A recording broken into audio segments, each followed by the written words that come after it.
Hello दोस्तों, welcome to my YouTube channel. आज हम पढ़ेंगे एक नया टॉपिक जिसका नाम है सिंथेसिस। ये जो टॉपिक है क्लास 11 और 12 के इंग्लिश ग्रामर के अंदर ये जो टॉपिक है इसको हम पढ़ेंगे डिटेल से। तो सबसे पहले इसके जो इजी वे में जो भी टॉपिक मैं आपको समझा सकता हूं उस वे में आपको मैं समझाऊंगा। तो सबसे पहले हम इसको शुरू करते हैं। हमारा जो टॉपिक है वो है सिंथेसिस।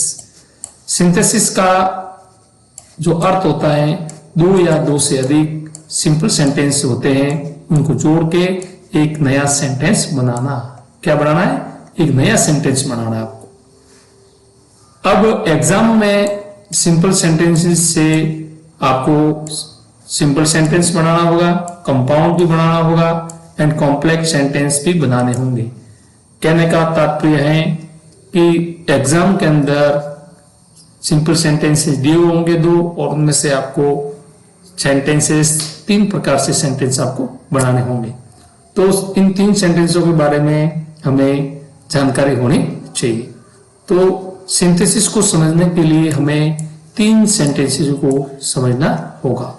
यानी अगर आपको सिंथेसिस समझना है तो तीन सेंटेंस हैं, उन तीनों सेंटेंसों के बारे में हमें जानकारी होनी चाहिए। तो हम सबसे पहले शुरू करते हैं सिंपल सेंटेंस कि सिंपल सेंटेंस क्या होता है। सिंपल सेंटेंस जब दो वाक्यों को जोड़कर एक ऐसा वाक्य बनाया जाए जिसमें केवल एक फिनिट वर्ब हो, यानी ऐसा सेंटेंस जिसके अंदर केवल एक फिनिट वर्ब हो, एक मुख्य क्रिया हो, उसे हम सिंपल सेंटेंस कहते हैं। अब सिंपल सेंटेंस जो होते हैं उनको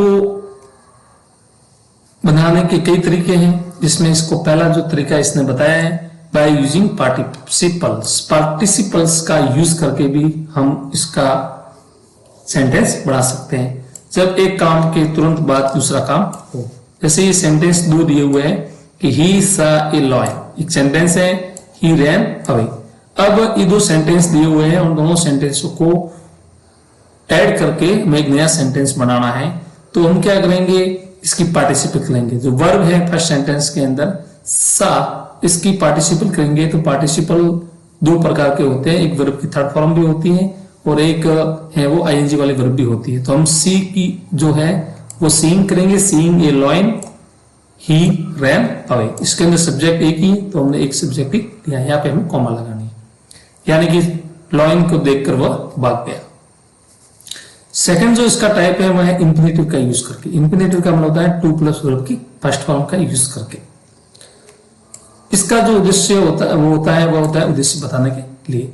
जैसे दो सेंटेंस दिए हुए ही हैज 3 सन्स, उसके 3 सन्स हैं, 3 बच्चे हैं। ही मस्ट एजुकेटेड देम, वह उनको उसे एजुकेटेड करना चाहिए। तो इन सेंटेंसों को हम दोनों का सब्जेक्ट एक ही है, दोनों सेंटेंस हैं वो इस प्रकार है। तो हम क्या करेंगे, ही हैज 3 सन्स, ये सेंटेंस ऐसे कैसे लिखा, फिर हमने इंफिनिटिव का यूज किया टू प्लस फर्स्ट फॉर्म, तो टू एजुकेट। ठीक है, इसका जो है वो सिंपल सेंटेंस इस प्रकार बनेगा। तीसरा जो सेंटेंस है वह है कंजक्शन का यूज करके, एंड का यूज करके चीजों को मिलाने के लिए। जैसे दो सेंटेंस दिए हुए आई बॉट ए पेन और I bought a pencil also, तो इसका यूज किया हमने I bought a pen and a pencil. तो ये जो है वो सिंपल सेंटेंस बना। सिंपल सेंटेंस के अंदर एक ही सब्जेक्ट होता है और इसके एक ही फिनिट वर्ब होती है। तो यहाँ पर जो फिनिट वर्ब बॉट है वो हमने लिखी है। यहाँ पर जो फिनिट वर्ब है ये वो ये है सीइंग है, इसके अंदर है ये है टू एजुकेटेड, यहाँ पर है ये है बॉट।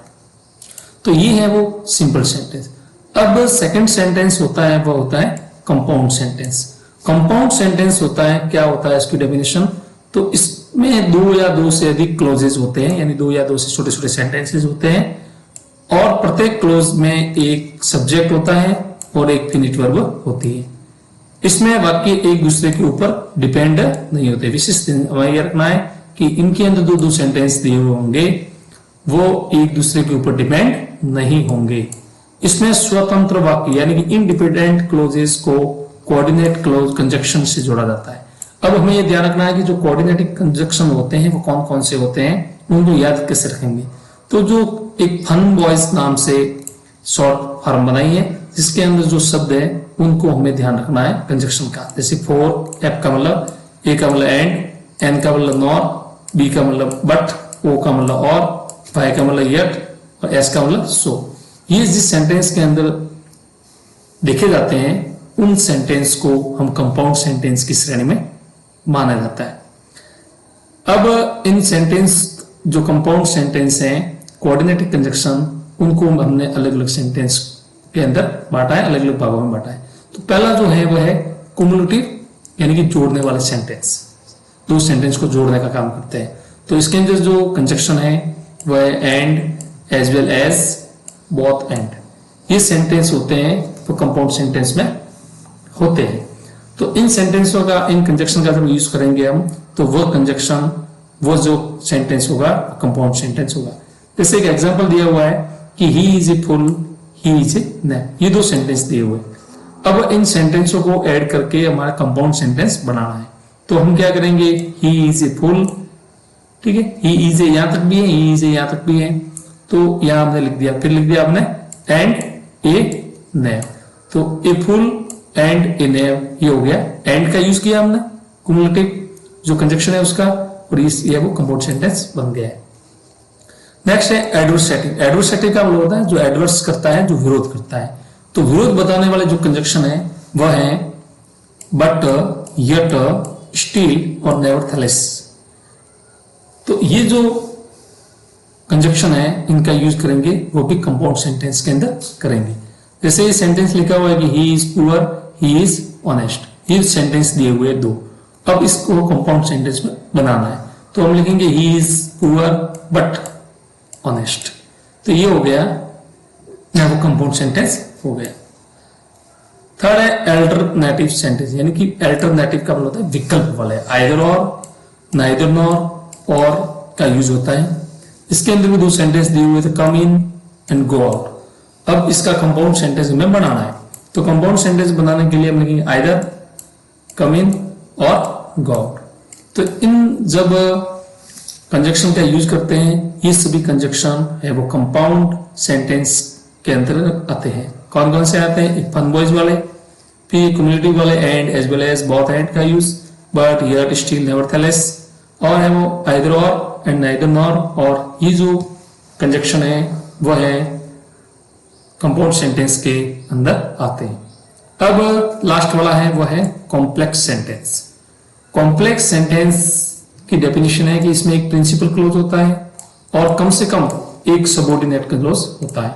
सबऑर्डिनेट क्लोज, इसके अंदर सेंटेंस में एक दूसरे के ऊपर डिपेंड होते हैं, यानी कि यहाँ पर जो सेंटेंस होंगे वह एक दूसरे के ऊपर डिपेंडेंट है, इसमें कॉम्प्लेक्स सेंटेंस में। जबकि कंपाउंड सेंटेंस में सेंटेंस एक दूसरे के ऊपर डिपेंड नहीं होते हैं। अब जो सबऑर्डिनेट कंजक्शन होते हैं वो कौन कौन से होते हैं जिनसे है वो कॉम्प्लेक्स सेंटेंस बनाया जाता है? तो सबऑर्डिनेट जो कंजक्शन है वह है डब्ल्यूएच वर्ड, हु है, विच है, बिकॉज है, आल्दो है, इफ है, दैट है। ये सेंटेंस, ये जो कंजक्शन होते हैं जिस सेंटेंस के अंदर वह कॉम्प्लेक्स सेंटेंस होता है। जैसे ये सेंटेंस दिया हुआ है नाउन क्लोज का कि he is thief, it is known to all. अब इसका कॉम्प्लेक्स सेंटेंस में बनाना है, तो हमने यहाँ पे लिख दिया पहले दैट, फिर लिख दिया he is thief, is known to all. तो ये इसका कॉम्प्लेक्स सेंटेंस हो गया। एडजेक्टिव क्लोज के अंदर है, जैसे I saw a man, he was blind. अब इसका कॉम्प्लेक्स सेंटेंस बनाना है, तो I saw a man who was blind. तो हमने ही को हटा दिया और यहाँ पे हु लगा दिया। तो ये भी कॉम्प्लेक्स सेंटेंस इस टाइप से भी बना सकते हैं। फिर है adversative clause, he waited the train arrived. तो he waited until the train arrived, ये है वह है वो कॉम्प्लेक्स सेंटेंस बन गया। तो इस प्रकार कॉम्प्लेक्स सेंटेंस हमें वो इन सबऑर्डिनेट कंजक्शन से बना सकते हैं। अब सिंपल सेंटेंस का क्या डेफिनेशन होती है? तो इसके अंदर एक मेन वर्ब होती है, इनका हमें ध्यान रखना है। कंपाउंड सेंटेंस होते हैं, दोनों सेंटेंस बराबर होते हैं। क्या होते हैं? बराबर होते हैं, ठीक है, और कंजक्शन से जुड़े हुए होते हैं। कॉम्प्लेक्स सेंटेंस के अंदर एक वाक्य दूसरे वाक्य पर डिपेंड होता है। क्या होता है? डिपेंड होता है, जबकि इसमें डिपेंड नहीं होता है। तो ये है वो सिंपल सेंटेंस, कंपाउंड सेंटेंस और कॉम्प्लेक्स सेंटेंस। कहने का तात्पर्य है कि अगर हमें सिंथेसिस को समझना है, सिंथेसिस को समझने के लिए हमें 3 प्रकार के सेंटेंसों के बारे में जानकारी होनी चाहिए, जो मैंने आपको इस वीडियो के अंदर बता दी गई है। सिंपल सेंटेंस, कंपाउंड सेंटेंस और कॉम्प्लेक्स सेंटेंस। इन सेंटेंसों को हम अच्छे ढंग से समझ जाएंगे तो सिंथेसिस के बारे में आसानी से पढ़ सकेंगे। तो ये हमारा जो फर्स्ट वीडियो है वो मैंने आपको बता दिया है। नेक्स्ट वीडियो में इसकी जो एक्सरसाइज होगी वो आपको बताएंगे। धन्यवाद। जय हिंद, जय भारत।